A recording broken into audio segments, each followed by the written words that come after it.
மக்களாட்சியின் அடித்தளமே வாக்கு உரிமைதான். 18 வயது நிரம்பியவர்கள் அனைத்து இந்திய குடிமக்களையும் வாக்களிக்க செய்ய வேண்டும் என்பதுதான் மக்கள் நீதி மையத்தின் நோக்கம். எனவே தகுதியுள்ள ஒருவரின் பெயர் கூட வாக்காளர் பட்டியலிலிருந்து விடுபட்டு விடக்கூடாது. வாக்காளர் பட்டியல் சரிபார்க்கப்பட வேண்டிய அவசியம்தான்.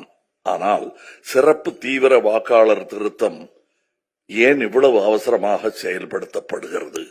இந்த அவசரத்தினால்தான் பீகாரில் 65 லட்சம் வாக்காளர்களின் பெயர்கள் பட்டியலில் இருந்து நீக்கப்பட்டு அவர்கள் வாக்களிக்கும் உரிமையை இழந்துள்ளார்கள். தமிழ்நாடு, கேரளா, புதுச்சேரி, மேற்கு வங்கம் உள்ளிட்ட 12 மாநிலங்களிலும் மட்டுமே சிறப்பு தீவிர வாக்காளர் திருத்தப் பணிகளை மேற்கொள்வதன் உள்நோக்கம் உண்மையில் வாக்காளர் பட்டியலை சரி செய்வதா அல்லது வேறு ஏதேனும் உள்ளதா? இந்திய தேர்தல் ஆணையத்தின் மீதான நம்பிக்கை வரலாற்றில் இல்லாத அளவுக்கு குறைந்து விட்டது.